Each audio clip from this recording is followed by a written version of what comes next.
Olá pessoal, beleza?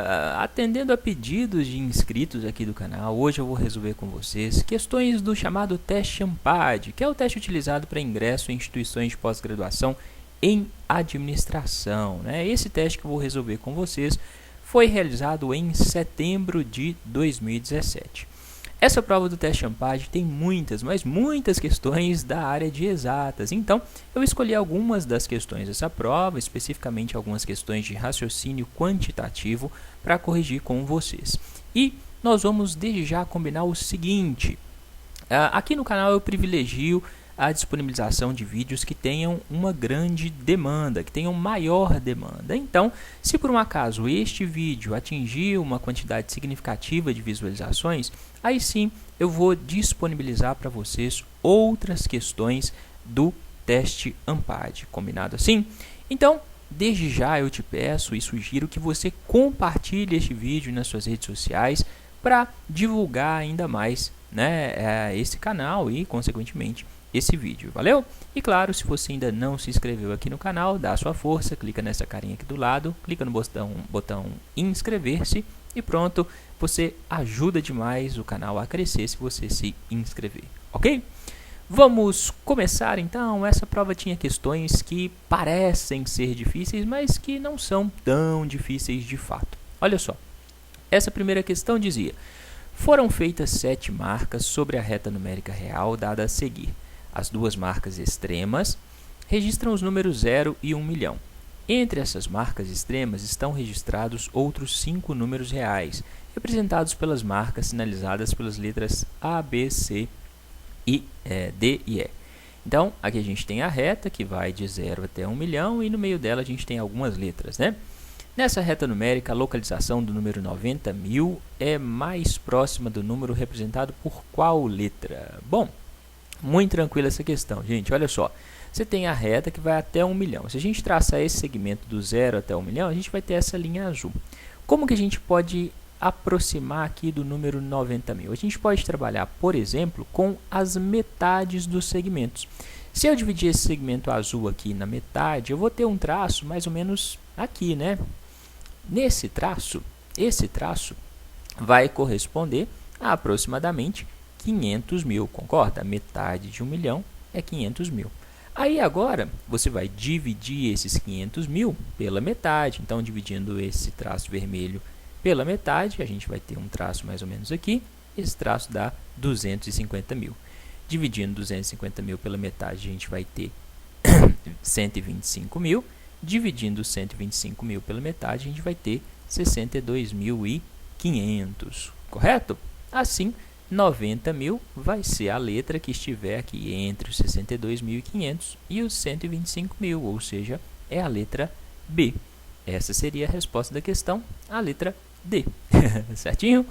Dúvida? Se tiver dúvidas para essa ou para qualquer uma das questões que eu vou resolver com você nessa prova, pode me escrever.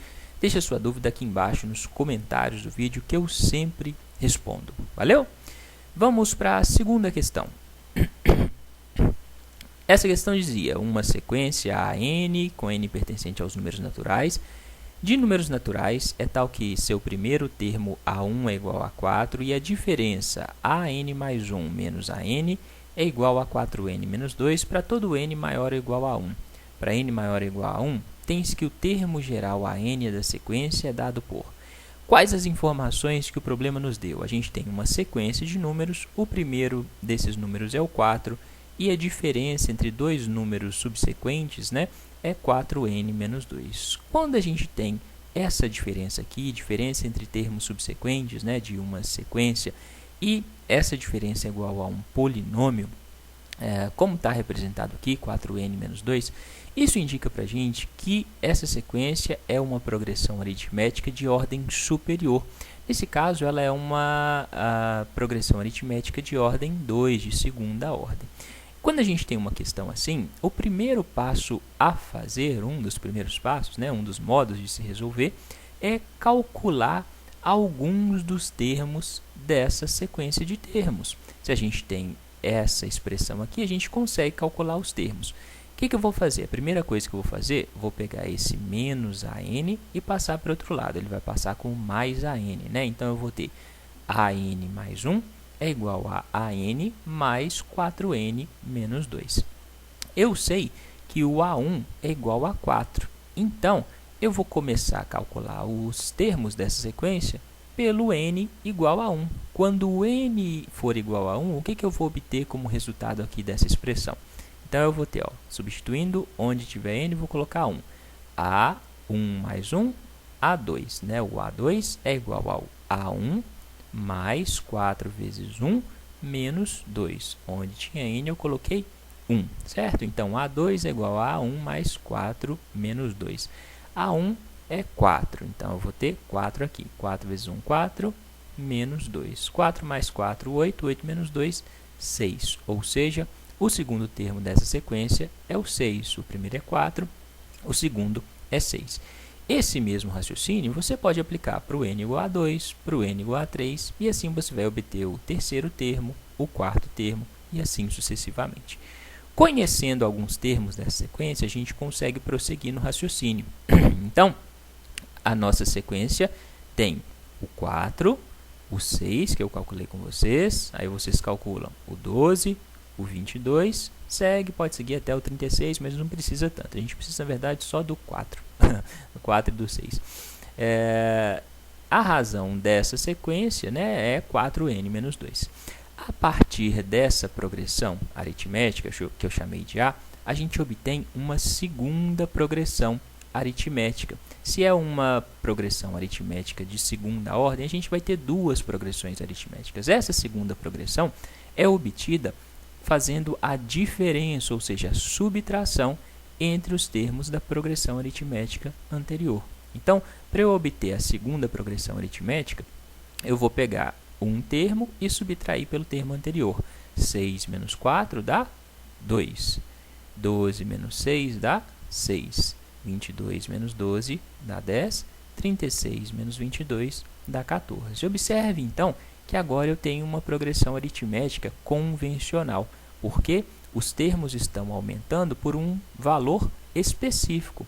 2 mais 4 dá 6. 6 mais 4 dá 10. 10 mais 4, 14. O próximo termo seria 14 mais 4, 18. Ou seja, a razão dessa progressão aritmética é 4. Consegue visualizar isso? Então, eu tenho agora uma segunda progressão aritmética convencional, né? Eu falo convencional, mas é aquela que a gente vê com mais frequência, cuja razão é 4. Sabendo isso, a gente consegue agora calcular o termo geral, que é o que ele quer, o AN, dessa sequência aqui. Como que a gente calcula o termo geral de uma progressão aritmética de ordem superior? O termo geral é igual ao primeiro termo dessa sequência, que eu chamei de A1, nesse caso é o 4, mais o primeiro termo da segunda sequência, nesse caso aqui é o 2, vezes n menos 1, mais a razão da segunda sequência, ou seja, vai ser a razão 4, a razão dividido por 2, vezes n menos 1, vezes n menos 2. Essa é uma das fórmulas que você pode usar para calcular o termo geral de uma progressão aritmética, nesse caso que tem ordem 2, beleza? De segunda ordem. Outra fórmula que você pode usar para calcular o termo geral é essa aqui, ó. AN é igual a A1, o primeiro termo da primeira PA, mais a soma de n menos 1 elementos da segunda PA. Então, essa soma é a soma de n menos 1 elementos dessa sequência, ok? No caso dessa questão específica, a gente já tem o primeiro termo da primeira PA, tem o primeiro termo da segunda PA, tem a razão. Então, eu vou substituir esses valores que eu acabei de falar nessa fórmula aqui, e fazendo isso, a gente já vai chegar no termo geral dessa progressão aritmética, dessa sequência. Vamos fazer isso? Então, ó, AN é igual ao primeiro termo, 4, mais o primeiro termo da segunda, 2, vezes n menos 1, mais a razão da segunda, 4, dividido por 2, vezes, aqui eu já multipliquei n menos 1 vezes n menos 2. N vezes n dá n ao quadrado, menos n vezes 2 dá 2n, né? Então, n vezes menos 2 dá menos 2n. Menos 1 vezes n dá menos n. Menos 1 vezes menos 2 dá mais 2. Agora é só fazer continha. 4 mais 2 vezes n dá 2n. 2 vezes menos 1 dá menos 2. Mais 4 dividido por 2 dá 2. 2 vezes n ao quadrado dá 2n ao quadrado. 2 vezes menos 2n dá menos 4n. 2 vezes menos n dá menos 2n. 2 vezes 2 dá 4. Agora a gente soma e subtrai os termos semelhantes. 2n ao quadrado. Aqui eu tenho 2n menos 4n dá menos 2n. Menos 2n dá menos 4n. 4 menos 2 dá 2, 2 mais 4 dá 6. Assim, o termo geral, a n é igual a 2n ao quadrado menos 4n mais 6. Essa seria a resposta dessa questão, a letra E. Certinho? Dúvidas? Se tiver dúvidas, pode perguntar, deixe sua dúvida aqui embaixo nos comentários do vídeo. Esse tipo de questão não é muito frequente. Na verdade, das provas que eu já disponibilizei aqui no canal, é a primeira vez que eu resolvo uma questão envolvendo uma progressão aritmética de ordem superior aqui no canal. Eu não sei se no teste AMPAD esse tipo de questão é frequente. Me conta aqui se você já fez outras versões dessa prova. Deixa aqui embaixo nos comentários se isso já caiu outras vezes, beleza? Para saber se esse tipo de questão é frequente ou não, ok?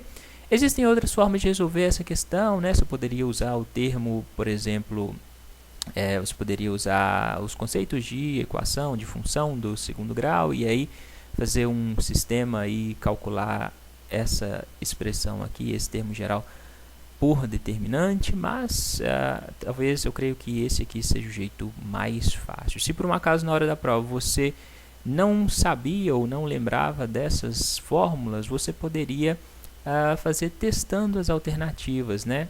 Então, se você sabia, por exemplo, que o A4 valia 22, você substituiria, né, o A4 aqui nas alternativas e veria se o resultado dava certo. Quando desse certo é porque era a resposta da questão, tá? Você podia ir testando, substituindo o valor de n aqui nas expressões. Valeu?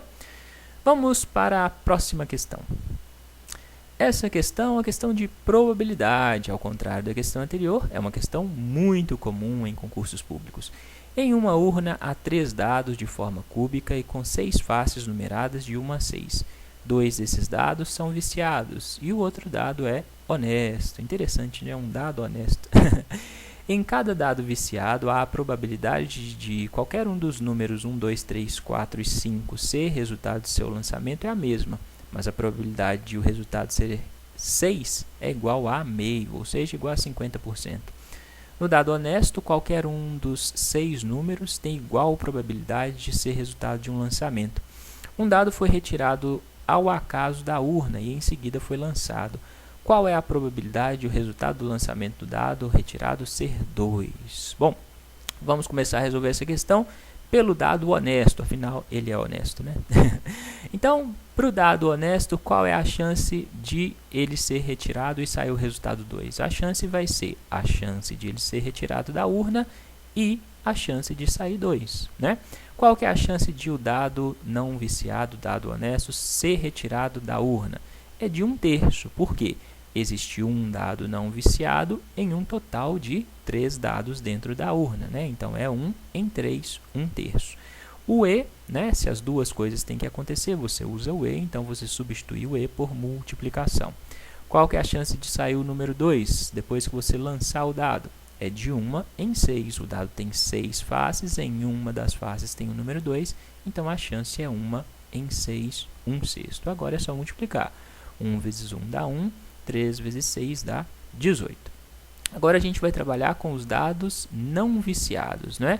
Qual que é a chance de sair o número 6 no dado viciado? O problema falou que é de meio, ou seja, 50%. Se a chance de sair o número 6 no dado viciado é de 50%, a chance de não sair o número 6, ou seja, a chance de sair qualquer um dos outros 5 números, também vai ser de 50%. Concorda? Porque o total de chances não tem que ser 100%.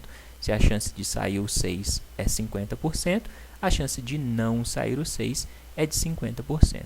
Só que esses 50% de chance de não sair o 6 pode sair qualquer um dos outros 5 números. E a chance de sair qualquer um dos outros 5 números é igual, é a mesma. O problema falou isso. Ó. A probabilidade de qualquer um dos números 1, 2, 3, 4, 5 ser resultado é a mesma. Então, a gente vai dividir essas 50% de chances de sair qualquer um dos outros números pelo total de números existentes, por 5, não é? Pode sair o 1, o 2, o 3, o 4 ou 5, entendeu? Então, eu vou fazer meio, 50%, dividido por 5. Meio dividido por 5 dá 1/10, 50% dividido por 5 dá 10%. É a mesma coisa que isso aqui, ok? Então, qual que vai ser a chance de se sortear o número 2 e um dado viciado? A probabilidade vai ser a chance de tirar da urna um dado viciado e depois, ao lançar o dado, sair o número 2. Qual que é a chance de tirar um dado viciado da urna? É de 2/3, porque existem 2 dados em um total de 3, ou seja, 2 dividido por 3. O E você substitui por uma multiplicação, a chance de sair o número 2 no dado viciado é de 1/10, de 10%. Né? 2 vezes 1 dá 2, 3 vezes 10 dá 30. Simplifica por 2, 2 dividido por 2 dá 1, 30 dividido por 2 dá 15.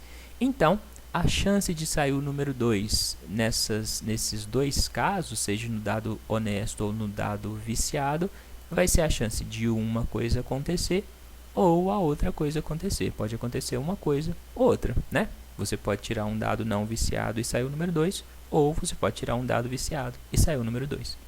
Então, vai ser 1 sobre 18, se é ou, você vai somar 1 sobre 15, né? Tira o MMC entre 18 e 15, isso vai dar 90. 90 dividido por 18 dá 5, 5 vezes 1 dá 5. 90 dividido por 15 dá 6, 6 vezes 1 dá 6. 5 mais 6, 11. 11 dividido por 90. Essa é a probabilidade total, essa é a resposta da questão, a letra E. Certinho? Dúvidas? Se tiver dúvidas, pode perguntar, deixa sua dúvida aqui embaixo nos comentários, tá? Como esse tipo de questão é muito comum em concursos públicos, eu vou deixar para você aqui em cima, pode aparecer. Nesse link você encontra outra questão envolvendo probabilidade para você treinar, tá? E aqui embaixo na descrição do vídeo, você clica em mostrar mais, você encontra também o link de outras questões, né, de diferentes concursos para você treinar esse tipo de raciocínio. Se você tem dificuldade nesse tipo de questão, pega questões diferentes para treinar, você vai lá no vídeo, pausa o vídeo, tenta resolver, depois você volta para ver se você acertou. Valeu? Vamos para a questão seguinte, próxima questão. Essa questão é muito tranquila, olha só. A figura mostra uma sala de aula que tem 15 cadeiras e que, no momento, está vazia. Então, aqui a gente tem a representação. 10 estudantes entrarão na sala e escolherão as cadeiras em que irão se sentar. 10 estudantes, né? Não mais do que um estudante ocupará uma mesma cadeira e nenhuma delas terá sua posição alterada. O número total de formas distintas, diferentes, em que os estudantes podem se dispor na sala sentados em cadeiras é igual a quanto? Ou seja, a gente tem que organizar esses 10 estudantes nas 15 cadeiras e a posição em que cada um deles ocupará, né, nas cadeiras vai fazer diferente, vai constituir uma forma distinta. Se a ordem, né, em que os estudantes irão se sentar influencia o nosso resultado, a gente vai trabalhar com a fórmula de arranjo. Se a ordem não importasse, a gente trabalharia com combinação. Mas aqui ele fala que se o estudante sentar aqui, né, e não aqui, isso vai ser uma sequência diferente, isso vai ser uma forma diferente. Então, a gente vai trabalhar com arranjo, beleza? Qual que é a fórmula do arranjo? O arranjo de n elementos organizados de P em P é igual a n fatorial dividido por n menos p fatorial. Nesse caso, a gente tem que organizar as 15 cadeiras com 10 alunos, beleza? Ou seja, a gente vai organizar 15 elementos de 10 em 10. Sendo assim, o n vai ser 15 e o p vai ser 10. 15 fatorial dividido por 15 menos 10 fatorial. 15 menos 10 dá 5, então a gente vai ter 15 fatorial dividido por 5 fatorial. Essa seria a resposta da questão, a letra D. Certinho? Dúvidas? Se tiver dúvidas, lembra, pode perguntar, não fique acanhado, não fique com vergonha, por mais fácil que a questão possa parecer, beleza? Essa questão, esse tipo de questão também é muito, mas muito comum em concursos, então vai aparecer aqui para você agora. Nesse link você encontra outra questão envolvendo os conceitos de análise combinatória, arranjo, combinação, e aqui embaixo na descrição do vídeo, clique em mostrar mais, também tem outros links, né, de mais questões para você treinar. Se tem dúvida, aquilo que você mais tem dúvida, você tem que fazer mais e mais vezes para a dúvida deixar de existir, ok? Próxima questão. O volume de uma caixa d'água corresponde ao volume de 69 reservatórios secundários idênticos. Se a capacidade de cada reservatório secundário fosse 15% maior do que a capacidade original, então o volume da caixa d'água corresponderia ao volume de quantos desses novos reservatórios, né? Então observe, você tem uma caixa d'água. Antes o volume dela era 69 reservatórios, depois aumentou o volume da caixa d'água continuou sendo o mesmo, né? E ele quer saber quantos desses novos reservatórios com maior volume vão corresponder ao volume total da caixa d'água. Então, coloca as informações no papel. Se o volume desses reservatórios secundários fosse Y, o volume da caixa d'água, o volume total da caixa d'água seria 69Y, concorda? Por quê? Porque o volume da caixa d'água é igual ao volume de 69 reservatórios secundários, ou seja, 69 vezes Y. Só que aí o problema fala que o volume do reservatório secundário aumentou 15%, não vai ser mais Y, vai ser Y mais 15% de Y. Então, a nova capacidade desses reservatórios secundários vai ser 15% maior, né? 15% de alguma coisa é 15% vezes essa alguma coisa, certo? Então, a gente vai ter 15 dividido por 100 dá 0,15, 0,15y. 1y mais 0,15y dá 1,15y, ou seja, a nova capacidade do reservatório secundário vai ser 1,15y.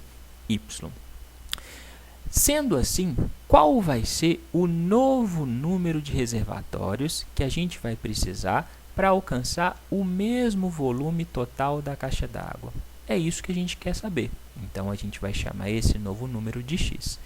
Então, observe que, se a gente multiplicar esse valor x pelo volume de cada um desses novos reservatórios, essa multiplicação tem que corresponder ao volume total da caixa d'água. Por quê? O volume da caixa d'água não mudou. O volume da caixa d'água é o mesmo, beleza? Então, vamos fazer isso? Vou multiplicar x por 1,15y. Isso vai ter que ser igual a 69y, ok? X vezes 1,15y é igual a 69y. O novo número de reservatórios vezes o novo volume desses reservatórios secundários é igual ao volume total da caixa d'água, ok? Pego esse 1,15y que está multiplicando o x, passo para o outro lado, ele vai passar dividindo. Você pode cortar esse y com esse y, vai sobrar 69 dividido por 1,15. Essa divisão dá exatamente 60, ou seja, serão necessários 60 desses reservatórios com maior volume para alcançar o volume final da caixa d'água, certinho? Dúvidas? Se tiver dúvidas, claro, pode perguntar, beleza? Vamos para mais uma questão. Tá entendendo? Se estiver entendendo também, larga o joinha nesse vídeo, meu filho. Dá o joinha aí, deixa o joinha, por favor. Claro, compartilhe o vídeo com aquela pessoa que você sabe que está se preparando para o teste Champad, beleza? Vamos para a próxima questão, agora sim. Essa questão de amortização. João combinou o pagamento de uma dívida de R$100 mil em 10 prestações com juros de 1% ao mês e de acordo com o sistema de amortização constante. Após pagar as primeiras 4 prestações, João percebeu que poderia usar seu fundo de garantia para liquidar a dívida. Quantos reais João economizará em juros futuros se liquidar sua dívida no 5º mês? Bom, você sabe o que é esse sistema de amortização constante? Esse sistema de amortização constante é aquele que as pessoas geralmente usam na Caixa Econômica Federal quando elas compram um apartamento, uma casa, né? Elas pegam um financiamento e pagam a dívida pelo sistema de amortização constante, né? Nesse sistema de amortização constante, observe o nome, a amortização vai ser constante. O que é a amortização? É aquela parte fixa da parcela que a pessoa vai pagar, né? Se ela é constante, ela vai ser fixa. Então, se a dívida dessa pessoa, do João, era 100 mil e ele vai pagar em 10 prestações, você vai dividir esses 100 mil pelas 10 prestações para ver qual vai ser o valor da amortização, qual que vai ser o valor constante da prestação que ele vai pagar. 100 mil dividido por 10 dá 10 mil. Ele vai pagar, então, 10 vezes, né, 10 mil reais, e 10 mil vai ser o valor da amortização. Nesse sistema, os juros incidem sobre o saldo que a pessoa deve, o tanto que a pessoa deve. A dívida inicial era de 100 mil. Só que é legal observar que as parcelas vão ser decrescentes. Por quê? A cada mês que se passar, a dívida inicial vai diminuir. E quanto que essa dívida diminui por mês? A dívida diminui por mês o valor da amortização, não o valor da prestação, beleza? Então, a cada mês, o saldo devedor, o valor da dívida, vai diminuir, nesse caso, 10 mil reais, vai diminuir o valor da amortização. Sabendo esses conceitos iniciais, a gente consegue calcular o valor das prestações que essa pessoa vai pagar. A pessoa vai pagar o valor da amortização mais os juros sobre o saldo devedor. Então, se a gente pegar lá, então, parcela, o tanto que a pessoa vai pagar é a amortização mais os juros sobre o saldo devedor, ok?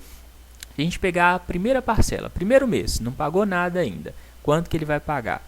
Vai pagar a amortização, 10 mil, mais os juros 1%, 1 dividido por 100 dá 0,01, né? 1% de vezes o saldo que a pessoa deve. Se é o primeiro mês que a pessoa está pagando, ela não pagou nada ainda, o saldo devedor é o saldo total, né?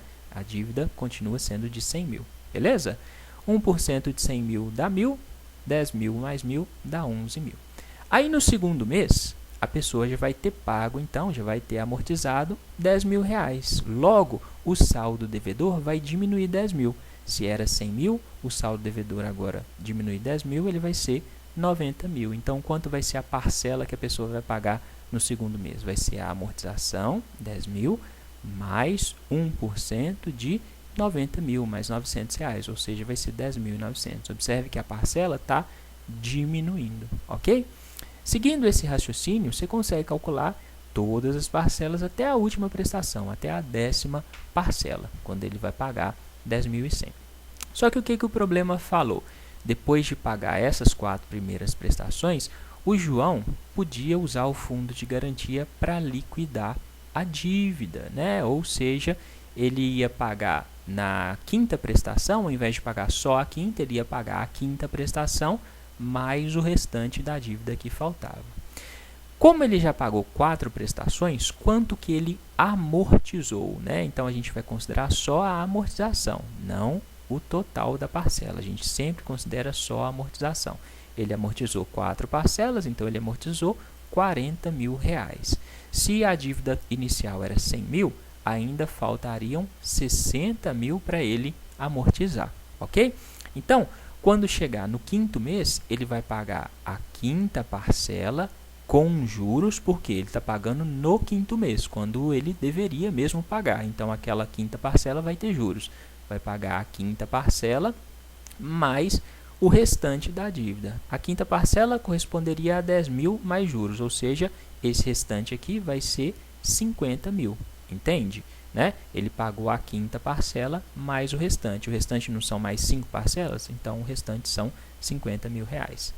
Quanto que custa a 5ª parcela? Se a 4ª era 10.700, está diminuindo aqui de 100 em 100, a 5ª parcela vai ser 10.600. Ele pagou 10.600 referente à 5ª parcela, mais o saldo devedor, né? As 5 outras parcelas que iam ficar faltando, 50 mil reais. Isso dá um total de 60.600 reais, beleza? Ele liquidou esse valor lá com o fundo de garantia dele. Agora, quanto ele pagaria a partir partir aqui da quinta parcela se ele continuasse usando o sistema de amortização constante. É só você somar as parcelas a partir da quinta, né? Então, você vai pegar aqui 10.600, mais 10.400, mais 10.500, mais 10.400, 10.300, 10.200, 10.100. Só somar tudo. Fazendo essa soma, você chega no valor de 62.100. Ou seja, quanto que ele economizou ao fazer esse pagamento com fundo de garantia? Ele economizou 62.100 menos 60.600. Isso dá R$ 1.500. Ele teve uma economia de R$ 1.500. Essa era a resposta da questão, a letra A. Certinho? Dúvidas? Se tiver dúvidas, lembra, pode perguntar. Já caiu uma questão muito parecida com essa no Enem. Se eu achar, eu vou deixar o link para você aqui agora. Se for aparecer, vai aparecer agora, né? Nesse link, uma questão de sistema de amortização constante. Aqui embaixo, na descrição do vídeo, deixo para você uma questão, se não me engano, caiu no concurso do Banco do Brasil sobre amortização constante. Uma questão bem parecida com essa para você treinar. Valeu? Vamos para a próxima questão. Essa questão é muito direta. 20 alunos fizeram uma prova de matemática. 10 alunos obtiveram a nota 9 e 10 a nota 7. O desvio padrão das 20 notas obtidas é igual a quanto? Bom, para resolver essa questão, você tinha que saber a fórmula para calcular o desvio padrão. O desvio padrão é calculado pela raiz quadrada do somatório de x, o valor, né, das notas individuais, menos a média aritmética das notas, tudo isso elevado ao quadrado, dividido pelo número de elementos dessa sequência menos 1, ok? Então, para resolver isso aqui, né, a partir desses dados, a primeira coisa que a gente vai fazer vai ser calcular qual é esse valor da média aritmética das notas. Né? A média aritmética é calculada somando-se os termos e dividindo pelo número de termos. Média é a soma dos termos dividido pelo número de termos. Nesse caso, a gente tem o total de termos, 20 alunos. Então, a gente vai dividir por 20, né? Vamos somar as 20 notas. 9 mais 9 mais 9 mais 9 mais 9, você vai fazer 10 vezes o 9. Por isso que eu coloquei aqui 10 vezes 9. Mais 7 mais 7 mais 7 mais 7, ou seja, a gente tem 10 vezes o 7, ok? Então, a gente vai ter 90 mais 70 dá 160. 160 dividido por 20 vai dar, corta 0 com 0, 16 por 2 dá 8. Ou seja, a média aritmética, esse valor aqui, a média aritmética da nossa sequência é 8. Se a média aritmética é 8, agora a gente consegue calcular qual é o valor individual, né, para cada uma das notas de x menos a média elevado ao quadrado, né? Então, a gente vai ter x menos a média elevado ao quadrado. Quando a nota for 9, a gente vai ter 9, né, o x, menos a média é 8, elevado ao quadrado. 9 menos 8 dá 1, 1 ao quadrado dá 1, né? Quando a nota for 7, a gente vai ter 7 menos a média, né? 7 menos 8 dá menos 1 ao quadrado dá 1. Ou seja, para todas as notas, o x menos a média ao quadrado vai dar 1. Então, agora, a gente pode calcular qual é o somatório desses 1s aqui para todas as 20 notas. Qual que vai ser o somatório? Vai ser 20, né?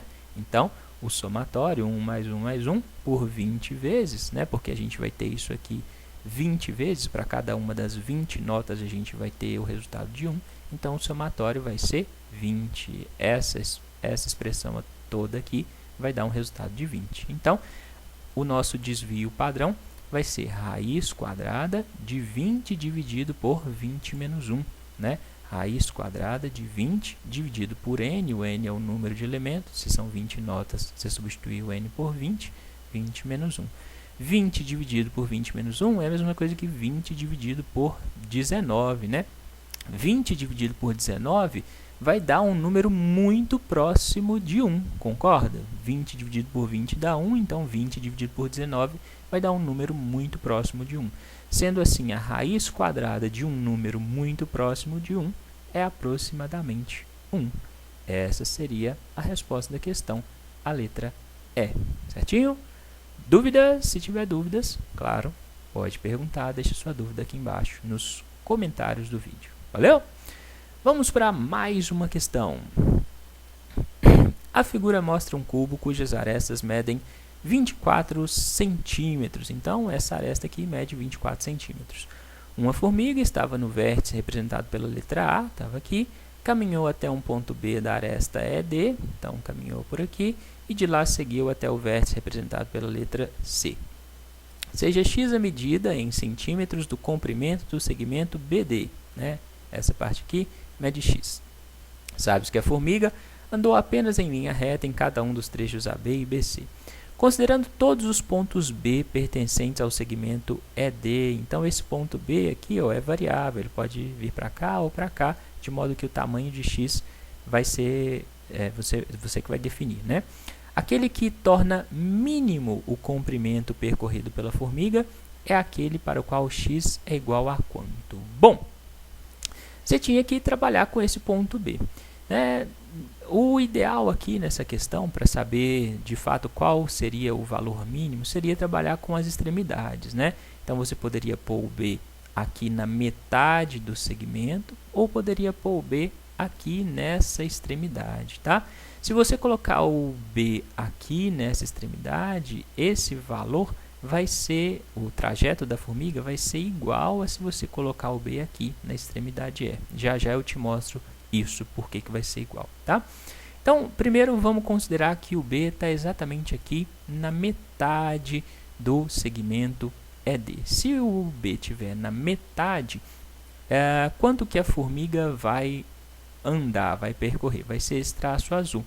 Se isso aqui é um cubo, aqui a gente tem um ângulo reto, né? Esse segmento mede 24, que é a aresta do cubo. Se aqui a gente está falando da metade, esse segmento EB vai medir 12, né? Ou seja, a gente tem um triângulo retângulo. Basta a gente usar o teorema de Pitágoras para calcular o valor desse segmento AB aqui azul, né? Então, se a formiga for pelos meios, o quadrado da hipotenusa, AB ao quadrado, é igual a soma dos quadrados dos catetos, 24 ao quadrado mais 12 ao quadrado. Fazendo essas continhas, você vai chegar que AB é igual a raiz quadrada de 720, né? AB é igual a raiz quadrada de 720. Aí a formiga, depois de chegar aqui no B, ela desceu até aqui ao C. Qual que é o valor desse outro segmento azul aqui, do segmento BC? Vai ser esse mesmo valor de raiz de 720. Por quê? Esse triângulo retângulo é igual a esse, ó.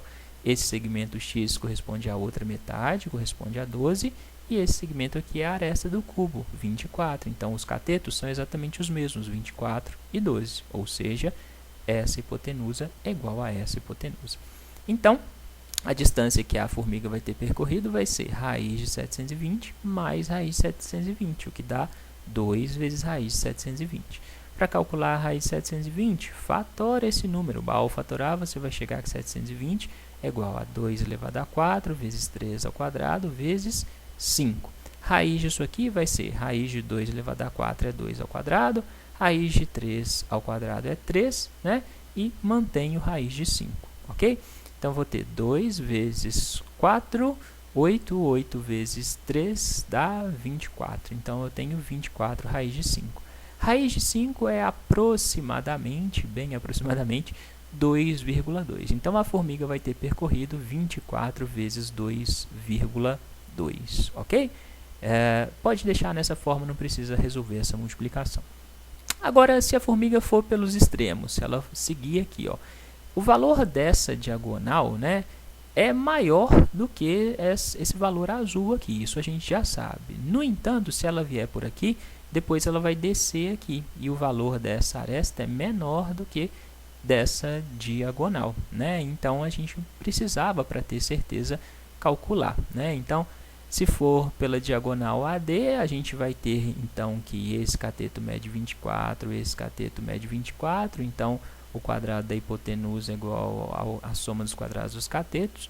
Você vai chegar no valor que AD é igual a raiz quadrada de 1152, fatoro 1152, isso dá 2 a 7 vezes 3 ao quadrado, raiz de 2 a 7, você vai pegar 2 a 6 vezes 2, né? Então, vai sair 2 ao cubo, 2 a terceira, raiz de 3 e sobrar um 2 aqui dentro.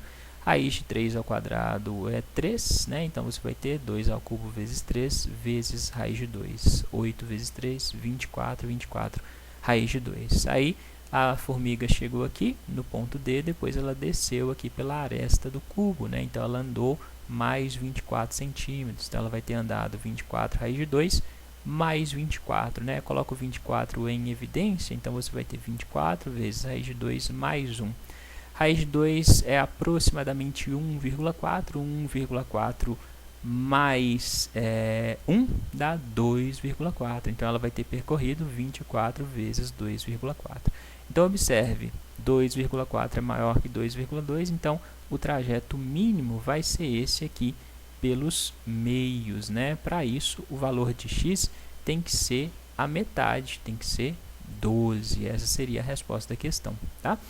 Se você viesse aqui pela outra extremidade, a formiga percorreria a aresta do cubo e depois faria a diagonal, ou seja, ia percorrer esses mesmos 24 vezes 2,4. A partir aqui da extremidade até o meio, ia diminuindo, depois ia aumentando de novo. Então, ou ela viria pelo meio, ou ela viria pelas extremidades, e aí a gente provou aqui que ela vem pelo meio, certinho? Dúvidas? Se tiver dúvidas, lembra, pode perguntar. Vamos para mais uma questão, vamos lá. Essa questão é muito tranquila. Olha só, uma empresa foi condenada a pagar R$10.000 a um cliente devido a uma cobrança indevida. A indenização deverá ser atualizada monetariamente por 2 meses, com as taxas mensais de correção de 0,5% no primeiro mês e 0,7% no segundo mês.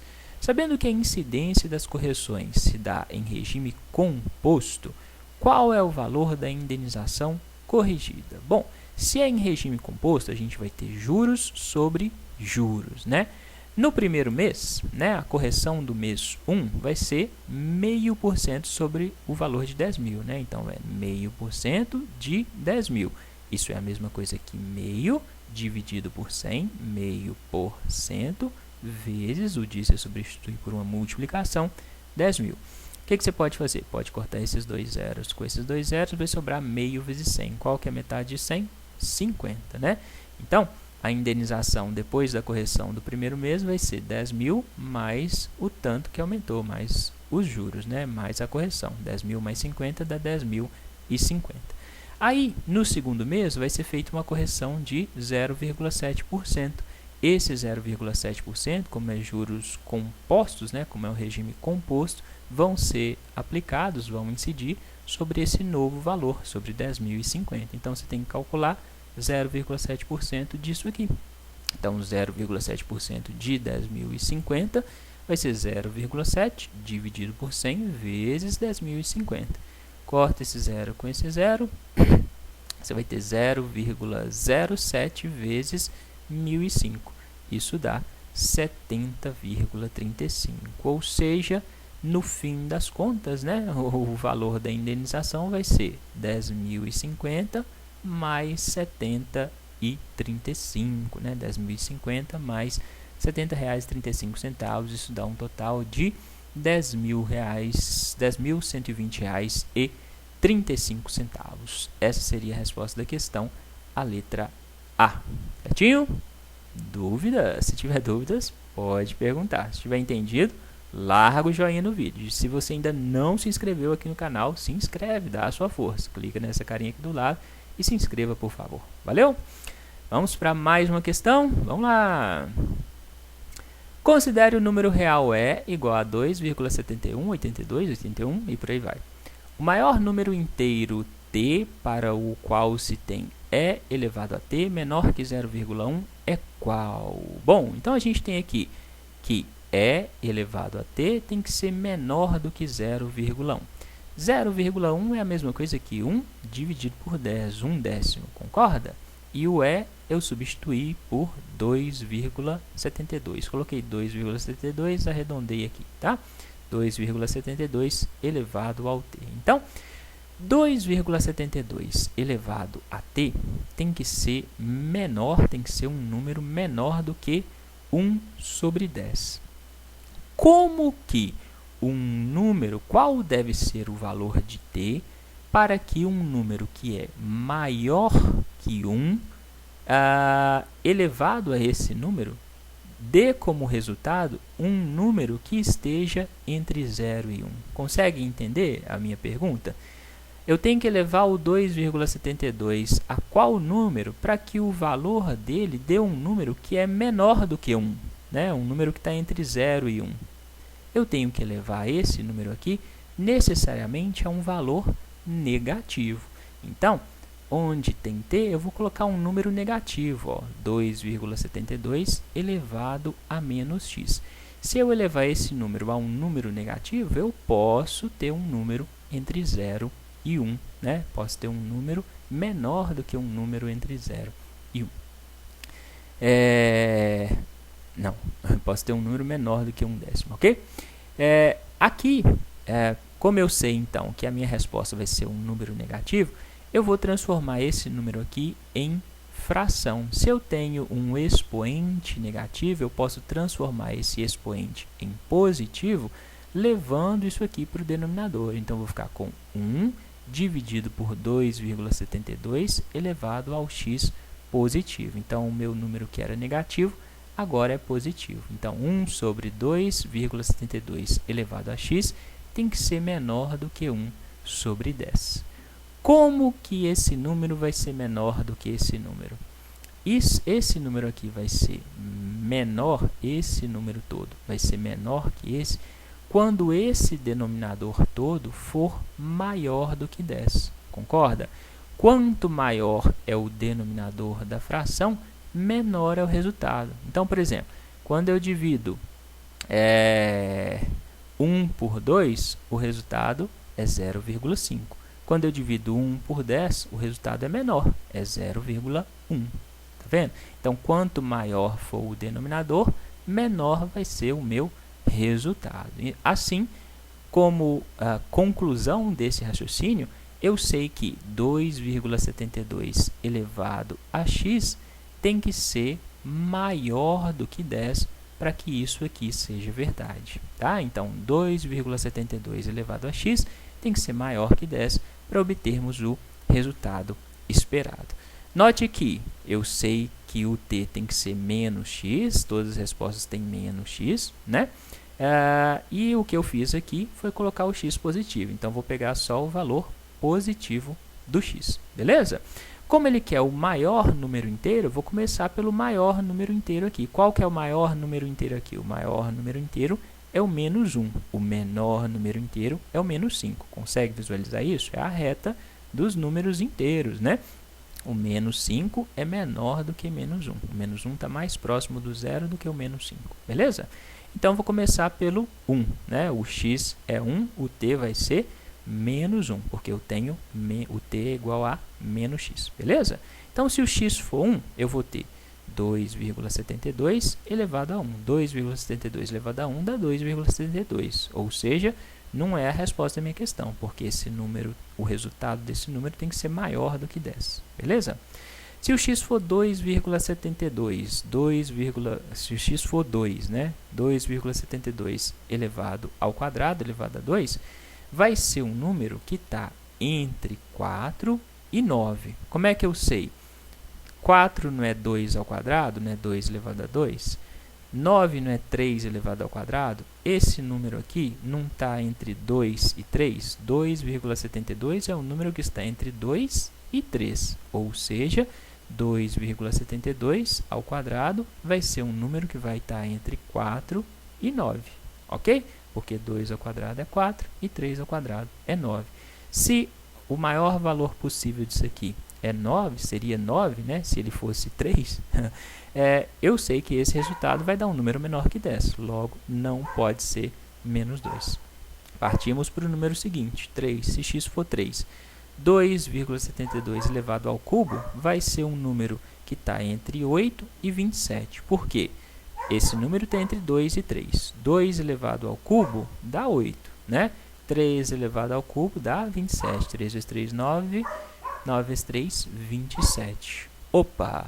Consegui um resultado que é maior do que 10. Logo, provavelmente a minha resposta vai ser menos 3, né?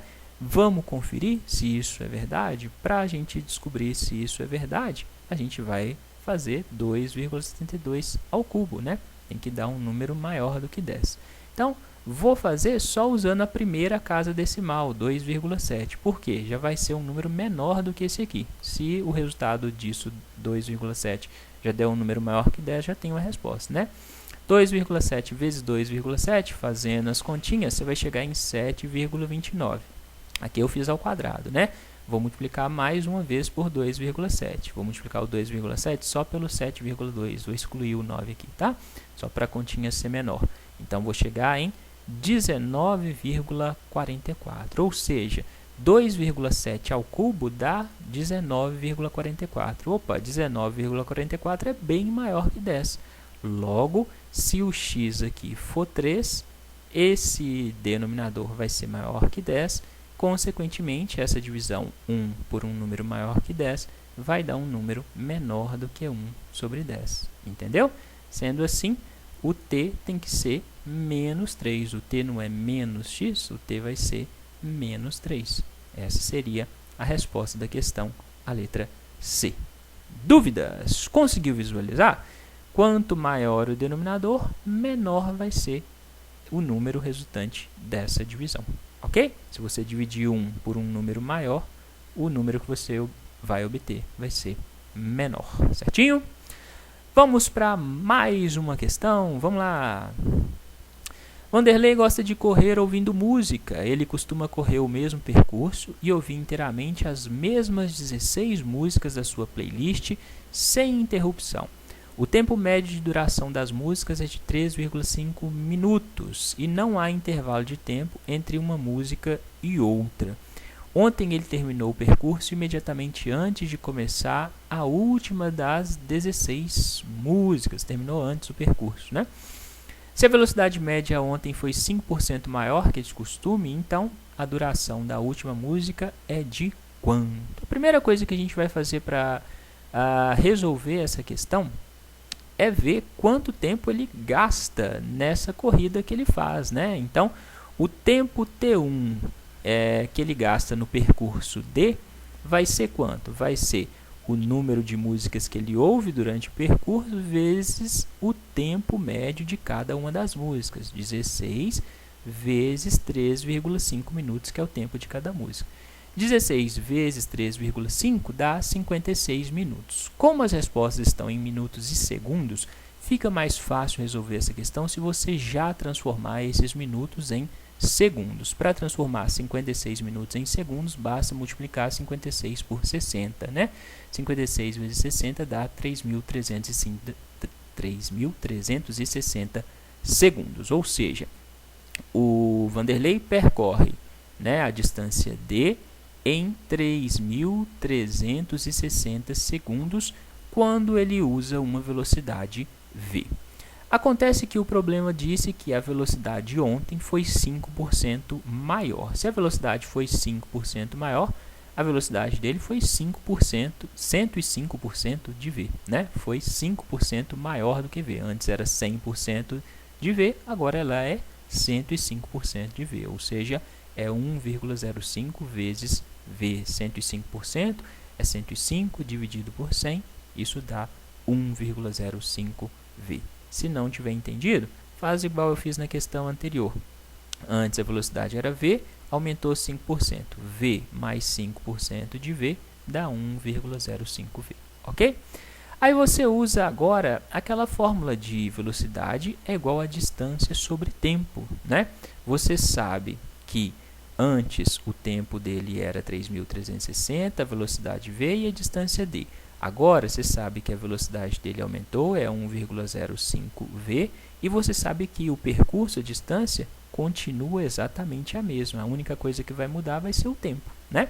Então, v igual a d sobre t, velocidade igual a distância sobre tempo. Você pega esse t que está dividindo, passa para o outro lado, vai passar multiplicando, v vezes t é igual a d. A distância que ele percorreu, 1, é igual à distância 2, né? Porque o percurso não mudou, né? Então, onde tem d, você vai substituir por v e t correspondentes. Distância 1 é igual à velocidade 1, v, vezes o tempo, 3.360, né? Isso vai ser igual à distância 2. Qual que é a distância 2? É a velocidade 2, 1,05v, né? Vezes o tempo 2, o tempo que é o que a gente quer saber. O que você pode fazer aqui agora? Pega esse 1,05v, passa para o outro lado, se ele está multiplicando, ele vai passar dividindo, né? Então, você vai ter 3.360v dividido por 1,05v. Corta este v com este v, fazendo essa divisão, 3.360 dividido por 1,05, isso vai dar 3.200 segundos. Ou seja, aumentando a velocidade em 5%, ele correu o mesmo percurso em 3.200 segundos. O problema é saber a duração da última música. Quando ele acabou esse último percurso, estava começando a última música, ou seja, a duração da última música vai ser a diferença entre o tempo que ele gastou no primeiro percurso, né, quando ele correu o percurso pela primeira vez, e o tempo que ele gastou nessa segunda vez, né? Então, a duração da música, a diferença entre o tempo nos dois percursos, 3.360 menos 3.200, isso dá 160 segundos. Quantos minutos, né, tem 160 segundos? 160 segundos é a mesma coisa que 120 segundos mais 40 segundos. 120 segundos dá 2 minutos, né? 2 vezes 60 dá 120. Então, a duração da música é de 2 minutos e 40 segundos. Essa seria a resposta da questão, a letra E. Certinho? Dúvida? Se tiver dúvidas, lembra, pode perguntar, ok? Vamos para mais uma questão. Vamos lá. Essa questão é bem legal. Suponha que daqui a um dia, amanhã, será terça-feira. Então, daqui a 53.274 dias será quando? Bom, olha só. Se amanhã é terça, hoje é segunda, concorda? Amanhã é terça, então hoje é segunda. Que dia vai ser daqui 7 dias? Se hoje é segunda, que dia é daqui 7 dias? Daqui 7 dias é segunda de novo, né? Se eu acrescentar mais 7 dias, daqui 14 dias, vai ser segunda de novo. Então, para a gente saber que dia vai ser segunda de novo, a gente vai dividir esse tanto de dia aqui, 53.274, por 7. Fazendo essa divisão, o resultado que for inteiro vai corresponder a uma segunda-feira, né? Então, a gente vai fazer a divisão. 53 dividido por 7 dá 7, 7 vezes 7, 49, sobra 4, desce o 2, 42 dividido por 7 dá 6, 6 vezes 7, 42, sobra 0, desce o 7, 7 dividido por 7 dá 1, 1 vezes 7, 7, sobra 0, desce o 4, 4 não dá para dividir por 7, 4 dividido por 7 dá 0, né? Então, dá 0 e sobra 4. Obtive um número inteiro, não vou continuar a divisão, porque eu preciso de um resultado inteiro aqui. Isso significa o quê, gente? Significa que nesse tanto de dia aqui, essa pessoa, se passaram, na verdade, 7.610 períodos de 7 dias. Então, passaram 7.610 períodos de 7 dias. Passados esses 7.610 períodos de 7 dias, era uma segunda-feira de novo. E restaram 4 dias. Então, depois desses períodos todos, era segunda-feira. Restaram 4 dias. Então, você vai acrescentar esses 4 dias. Segunda, terça, quarta, quinta, sexta, né? 4 dias. 1, 2, 3, 4 dias depois. Ou seja, 53.274 dias vai ser uma sexta-feira. Essa seria a resposta dessa questão, a letra C. Entendeu? Dúvidas? Você vai dividir o número de dias por 7 até obter um número inteiro, né? E não vai dividir o resto. O resto você vai somar o resto à segunda-feira, porque ao fazer a divisão por 7, você chega de novo numa segunda-feira, ok? Segunda-feira mais 4 dias, terça 1, quarta 2, quinta 3, sexta 4 dias. Simples assim, essa era a resposta da questão, a letra C, ok? Vamos para mais uma questão, vamos lá! Em uma turma, há 6 meninos e 4 meninas. Precisa-se criar uma comissão de alunos para organizar a festa de formatura. Nessa comissão, deve haver meninos e meninas, não pode haver mais de 6 integrantes, não pode haver menos de 5 integrantes. De quantas maneiras a comissão pode ser formada? Bom, Tem que ter menino e menina na comissão, né? Não pode ter mais de 6, ou seja, tem que ter 6 ou menos. Não pode ter menos de 5, então tem que ter 5 ou mais, ou seja, a comissão vai ter ou 5 ou 6 integrantes. Se a comissão tiver 5 integrantes, sendo que tem que ter meninos e meninas, como que ela pode ser formada? Ela pode ser formada por um menino e 4 meninas, sendo que o máximo de meninas são 4, né? Então, um menino e 4 meninas. 2 meninos e 3 meninas, 3 meninos e 2 meninas, 4 meninos e 1 menina. Se a comissão tiver 6 integrantes, como o máximo são 4 meninas, a comissão vai ter 2 meninos e 4 meninas, 3 meninos e 3 meninas, 4 meninos e 2 meninas, 5 meninos e 1 menina. Essas são as possibilidades de comissões que existem, ok? Agora, a gente tem que organizar esse total de meninos e meninas de acordo com essas possibilidades aqui, né? A ordem desses meninos vai influenciar, né, nesses grupos, a ordem em que eles se posicionarem dentro dos grupos vai influenciar? Não, não vai influenciar. A ordem não importa. Se a ordem que os meninos vão se organizar dentro desses grupos não importa, a gente vai trabalhar com a combinação, né? Se a ordem importasse, a gente ia trabalhar com arranjo. A fórmula da combinação é a combinação de n elementos organizados de P em P, é n fatorial dividido por P fatorial vezes n menos P fatorial. Então, o que você vai ter que fazer para resolver essa questão? Você vai fazer a combinação dos 6 meninos possíveis de 1 em 1 e multiplicar pela combinação das 4 meninas de 4 em 4, nessa primeira situação, né? Se você tem que ter um menino na equipe e você tem 6 possibilidades, você vai fazer a combinação de 6 organizados de 1 em 1. O i você substitui por uma multiplicação e depois você vê as meninas. Tem 4 meninas no total, tem que organizar de 4 em 4, ou seja, vai fazer combinação de 4 em 4, certo? Fazendo essas continhas, como o vídeo já está muito longo, né, e eu não quero me alongar mais, né, eu não fiz aqui as continhas, não deixei as continhas aqui. Então, faça essas continhas, essas combinações. Se você tiver dúvidas, pode me perguntar que eu te ajudo a resolver aqui embaixo nos comentários. Mas aqui eu fiz direto, né, combinação de 6 organizados de 1 em 1 dá 6, combinação de 4 em 4 dá 1. Então, 6 vezes 1 dá 6. Esse mesmo raciocínio você faria para todas as outras possibilidades. Então, você ia fazer combinação de 6 meninos organizados de 2 em 2 e combinação das 4 meninas organizadas de 3 em 3. Né? Você ia ter 15 vezes 4, que dá 60.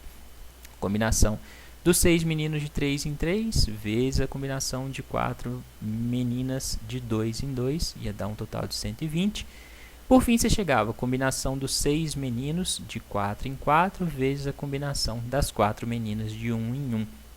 Aqui, você tinha que ficar ligado, ó, porque já ia começar a repetir. Eu coloquei de vermelho exatamente para você notar. A combinação de 6 elementos organizados de 4 em 4 é igual à combinação de 6 elementos organizados de 2 em 2. É só você subtrair, ó, 6 menos 2 dá 4, né? 6 menos 4 dá 2, ou seja, essa combinação é igual a essa. Aqui, a mesma coisa, combinação de 4 de 1 em 1, 4 menos 1 dá 3, é a mesma coisa que combinação de 4 de 3 em 3, tá vendo? 15 vezes 4, que dá 60. Então, a partir daqui, você já não ia precisar ter que calcular mais nenhuma, ia ter que calcular só essas 6 primeiras. Desculpa, ok? Fazendo aqui para os 6 integrantes, né? Combinação de 6 organizados, 6 meninos organizados de 2 em 2. Você já fez essa combinação aqui em cima. Combinação de 4 organizados de 4 em 4. Já fez lá em cima. Aqui a mesma coisa, aqui a mesma coisa. Só ia ter que voltar a calcular de novo aqui, ó. Combinação dos 6 meninos organizados de 5 em 5. Ok? Calculadas todas essas possibilidades, bastava somar tudo isso. A soma disso tudo dá 455, ou seja, existem 455 maneiras diferentes de se formar essa comissão. Essa seria a resposta da questão, a letra D. Certinho? Dúvida? Se tiver dúvidas, pode perguntar, ok? Vamos, como eu não fiz as continhas aqui das combinações, se você quiser, se tiver dúvidas como se faz essas contas, né, alguma dessas contas, pode perguntar também. Vamos para mais uma questão. Desculpa, a minha voz está acabando. Seja K a quantidade de números inteiros no intervalo 0, 10 elevado a 10, que são múltiplos de 3 e não são múltiplos de 9. A soma dos algarismos K é igual a quanto? Bom, essa questão é bem legal. Se ele quer saber quantos algarismos múltiplos de 3 existem dentro desse intervalo, né? E o intervalo termina aqui no número 10 elevado a 10, aqui faltou colocar o expoente, 10 elevado a 10, vai ser o 1 com 10 zeros, né? O que dá 10 bilhões. Os múltiplos, né, de 3 que existem, de 0 até 10 bilhões, formam nada mais, nada menos do que uma progressão aritmética cuja razão é 3. Consegue visualizar isso? Quais são os múltiplos de 3? 0, 3, 6, 9, 12 e assim sucessivamente. Consegue visualizar isso? Então, a gente tem aqui uma sequência de números, né, que aumentam de 3 em 3. 0 mais 3 dá 3, 3 mais 3 dá 6, 6 mais 3 dá 9. Ou seja, a gente tem uma progressão aritmética de razão 3. Se a gente quer saber qual é a quantidade de números que existem nessa progressão aritmética, né, até o último múltiplo de 3, a gente usa a fórmula do termo geral da progressão aritmética, né? Por quê? O termo na posição AN é igual ao primeiro termo mais a quantidade de termos menos 1 vezes a razão. Qual que é o último... Eu estou falando múltiplo. O último múltiplo de 3 antes de 10 bilhões. 10 bilhões não é múltiplo de 3. O último múltiplo de 3 é um número a menos que 10 bilhões, ou seja, é 9 bilhões, 999 milhões, 999 mil, 999, né? O primeiro múltiplo de 3 é o 0, mais o número de múltiplos de 3 menos 1, vezes a razão da nossa PA, vezes 3, né? Então, se a gente contar o número de termos que existem entre 0 e esse número todo aqui, né, que eu não vou repetir, que são múltiplos de 3, a gente chega nesse termo, né, nessa fórmula do termo geral da progressão aritmética, né? 0 mais isso aqui vai dar isso aqui. O que você pode fazer agora? Pode pegar esse 3 que está multiplicando, o n-1, passar para o outro lado, ele vai passar dividindo. Esse tanto de 9 aqui dividido por 3 vai dar tudo 3, né? Então, você tem 3 bilhões, 333 milhões, 333 mil, 333. Isso é igual a n-1. Pego o menos 1 que está negativo, passo para o lado de cá, vai passar positivo. Você vai chegar, então, que o número de elementos múltiplos de 3 dentro dessa sequência é 3 bilhões, 333 milhões, 333 mil, 334, ok? Aí o problema é que dentro desses múltiplos de 3 não estejam os múltiplos de 9. Usa o mesmo raciocínio, né? Então, os múltiplos de 9 vão formar uma progressão aritmética cuja razão vai ser 9, né? Para calcular quantos termos tem, usa a fórmula do termo geral da progressão aritmética. 9 bilhões, 999 milhões, 999 mil, 999 é o último múltiplo de 9 antes de 10 bilhões. Isso é igual ao primeiro, 0, mais o número de múltiplos menos 1, vezes a razão, que é 9, né? Pego o 9 que está multiplicando, passo para o outro lado dividindo, vai dar tudo 1.